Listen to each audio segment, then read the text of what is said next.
N coverage ન્યૂઝમાં આપનું સ્વાગત છે। મુખ્યમંત્રી ભૂપેન્દ્રભાઈ પટેલના વરદ હસ્તે અમદાવાદના પાલડી વિસ્તારમાં નવનિર્મિત સ્વર્ગીય ધીરુભાઈ સ્વરૂપચંદ શાહ અંડરપાસનું લોકાર્પણ કરાયું।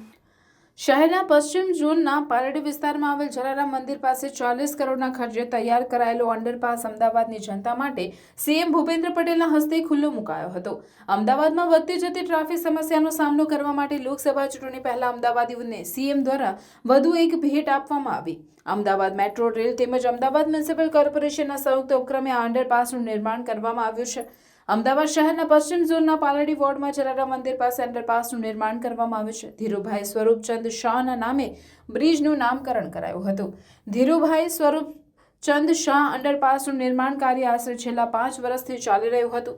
ધીરુભાઈ સ્વરૂપચંદ શાહ અંડરપાસ પાલડીમાં થતી ટ્રાફિકની સમસ્યાને હલ કરવામાં આંશિક રીતે મદદ કરશે। ધીરુભાઈ સ્વરૂપચંદ શાહ બ્રિજને તમામ આધુનિક ટેકનોલોજીથી બનાવવામાં આવ્યો છે। અમદાવાદીઓને આકર્ષે તેવા રંગ તેમજ વૃક્ષારોપણ કરવામાં આવ્યું છે। નવા અંડરપાસનું લોકાર્પણ થવાને પરિણામે ટ્રાફિકની સમસ્યા હળવી થશે તેમજ નવરંગપુરા લો ગાર્ડનથી પાલડી ગીતા મંદિર તરફ જવામાં વધુ સરળતા રહેશે। જલારામ મંદિરથી લો ગાર્ડન તરફ ટ્રાફિકની મુશ્કેલી દૂર થશે।